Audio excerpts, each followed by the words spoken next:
Hello guys, तो कैसे हैं आप सभी। तो आज ही कहानी शुरू करने से पहले अगर आप मेरे चैनल पर न्यू हैं तो प्लीज़ उसे सब्सक्राइब ज़रूर कीजिएगा। तो आज ही कहानी शुरू करते हैं। माँ तो धन्य हो गई ऐसे बेटों को पाकर। आज मैं मायके से रहकर जैसे ही अपने घर आई तो इन्होंने बताया, कविता वह तुम्हारी सहेली ममता है ना, उसकी मौसी नहीं रही। तो कविता ने कहा, क्या, कब, पर आपने मुझे फ़ोन पर बताया क्यों नहीं। तो उन्होंने कहा, अरे मैंने सोचा जब तुम घर आ जाओगी तब बता दूंगा।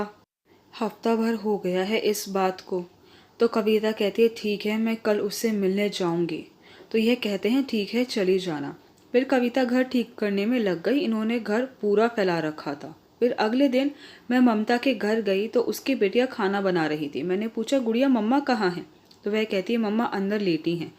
तो मैं उसके कमरे में चली जाती हूँ तो वह मुझे देखकर फूट फूट कर रोने लगती है। मैंने मुश्किल से उसे चुप करवाया और पूछा कि क्या हुआ था मौसी जी को।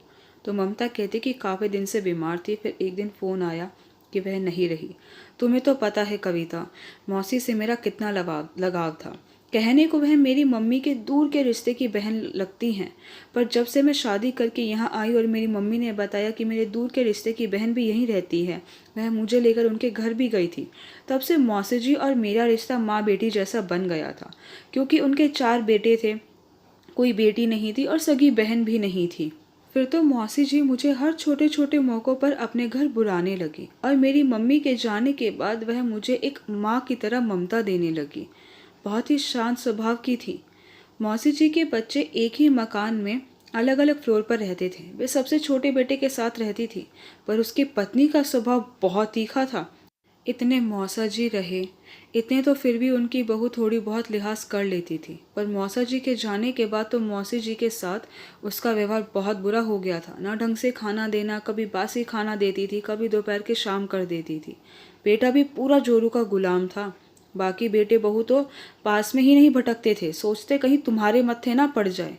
मैं कभी कभी जाती हुई उनके पसंद का कुछ बनाकर ले जाती थी और छुपा कर उन्हें खिला दिया करती थी। ऐसे तो सारा घर भरा था, किसी चीज़ की कमी नहीं थी उनके घर में, पर मौसी के लिए उनके पास कुछ नहीं था।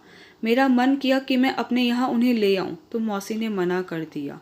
पर जब मौसी जी इस दुनिया से विदा हुई तो बहू बेटे ऐसे रो रहे थे जैसे पता नहीं कितना प्यार था उन्हें मौसी से। सच बताऊँ यार, मुझे मौसी से बिछड़ने का बहुत दुख है, पर सोचती हूँ मुक्ति मिल गई उन्हें सारे कष्टों से। पर कल जब मैं रस्म पगड़ी की रस्म पर गई तो मेरा मन हाहाकार कर उठा। इतना बढ़िया खाना, पूरी, गुलाब जामुन, सब कह रहे थे मीठा तो होना ही चाहिए है। खूब मौज में थी, राजमाता की तरह गई हैं। 4 बेटे बहू पोता पोती, पूरा घर हरा भरा था। पता नहीं कितनी जगह तो दान राशि दी है। धिक्कार है ऐसे बेटों पर जो जीते हुए इंसान को तो 2 रोटी नहीं दे सकते, बाद में लाखों खर्च करके दिखाते हैं। और ममता फिर से फूट फूट कर रो पड़ी। मैंने उसे चुप करवाया। इतनी देर में उसकी बेटी चाय बनाकर ले आई तो मैंने कहा, पी ले ममता, यह दुनिया ऐसी ही है, इसमें ना तो कुछ कर सकती है ना मैं। हम सिर्फ अपने आप को बदल सकते हैं, दुनिया को नहीं। तो अपना ध्यान रख, अब मैं चलती हूँ।